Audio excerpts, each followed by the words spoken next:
আসসালামু আলাইকুম এভরিওয়ান, কেমন আছেন সবাই? Welcome to my daily cooking blog. তো আজকে আমার রেসিপিতে যা থাকছে তার আগে বলে নিই, এই কদিন তো মামা বাড়ি থেকে বেরিয়ে আসলাম।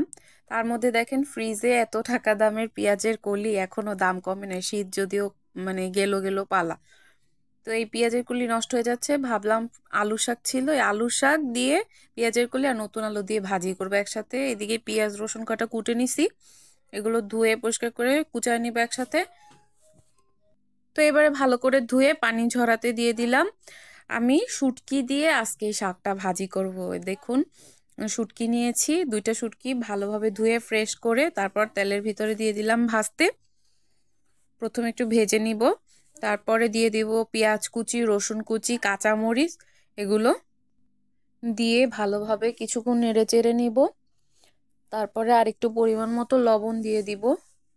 খুব বেশি লবণ আগেই দিব না, যেহেতু শুটকি আছে, পরে দরকার হলে আমি দিয়ে দিব।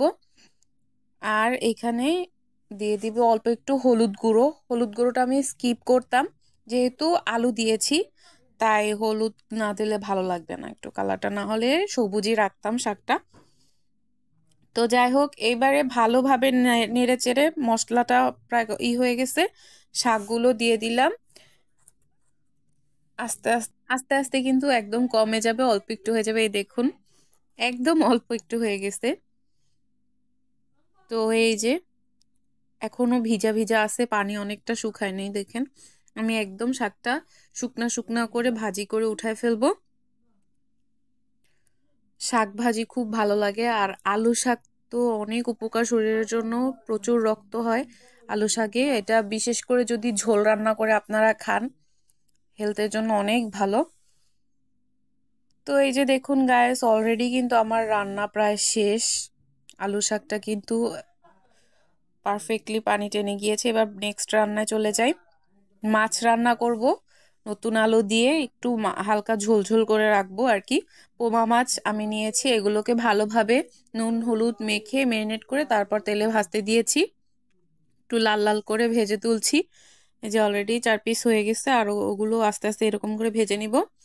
তো ভাজা হয়ে গেলে পর আমি ডিরেক্ট রান্নাটা চড়াই দিব। পাতিলে তেল গরম হতে দিয়েছিলাম, তেলটা গরম হয়ে গেল পর দিয়ে দিলাম পেঁয়াজ গ্রেট করে রেখেছি, পুরো বাটি নিয়ে আর কি গ্রেট করেছি গ্রেটার দিয়ে। সাথে রসুনও গ্রেট করে দিয়ে দিলাম। অল্প একটু লবণ দিব, পেঁয়াজ আর রসুনটা যাতে একটু তাড়াতাড়ি নরম হয়ে যায়। তো এরপরে আমি অফ ক্যামেরা এখানে লবণ পরিমাণ মতো, হলুদ মরিচের গুঁড়ো আর একটু ধনিয়া গুঁড়ো দিয়েছি। তো সমুদ্রের মাছ তো খুব বেশি মশলার দরকার হয় না। কাঁচামরিচ দিয়েছি আর টমেটো, সব একসাথে। টমেটো কিন্তু অলরেডি গলে গেছে দেখেন। তো ভালোভাবে মশলাটা কষায় নিচ্ছি। মশলা কষানো হবে পর এর মধ্যে আমি যে মাছে দেওয়ার জন্য আলু স্লাইস করে নিয়েছিলাম, তো ওই আলুগুলো দিয়ে একসাথে মশলার সাথে কষায় নিব। অল্প অল্প পানি দিয়ে বারবার ভালোভাবে মশলার কাঁচা গন্ধটা সরায় নিচ্ছি।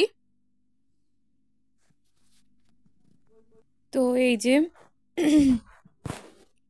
কালারটা দেখুন, কত লাল লাল, মনে হচ্ছে জানি কতটা ঝাল দিয়েছি না। টমেটোর যে দিয়েছি এর জন্য বেশ সুন্দর একটা কালার হয়। তো এই যে আমার আলুগুলো দিয়ে দিলাম, আলুগুলো দিয়ে বেশ কিছুক্ষণ ভালোভাবে কষায় নিব এই মশলার সাথে। অল্প একটু টাইম কষানো হলে পর আমি এখানে গরম পানি দিয়ে দিব। পানিটা টকবক করে যখন ফুটে উঠবে তখন মাছগুলো দিয়ে দিব।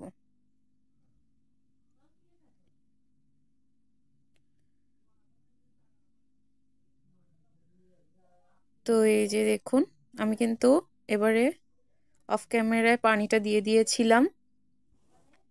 তো মাছ কিন্তু রান্না অলরেডি শেষ আমার। দেখুন মাশাল্লাহ, কালারটা কত সুন্দর লাগছে, আর খেতেও কিন্তু দুর্দান্ত হয়েছিল। নেক্সট রেসিপিতে চলে যাচ্ছি।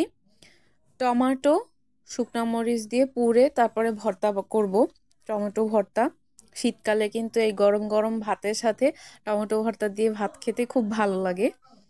তো এখানে আমি 5টার মতো টমেটো নিয়েছি, পুড়ে নিব।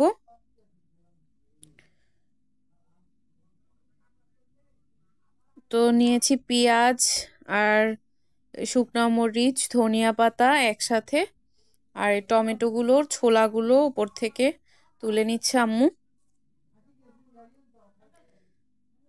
তারপরে ভালোভাবে এরকম হাত দিয়ে ম্যাশ করে নিচ্ছে টমেটোগুলোকে। পরিমাণ মতো একটু লবণ দিয়ে দিয়েছে। এর সাথে সরিষার তেল নিবে। যে দেখুন, খুব মজা হয় গাইস, আপনারা তো সবাই জানেন টমেটো ভর্তা খুব মজা, পুরে ভর্তা করলে বিশেষ করে দিয়ে ভাত খাওয়া যায় অনেকটা। তো আজকের মতো এখানেই শেষ করছি। আল্লাহ হাফেজ।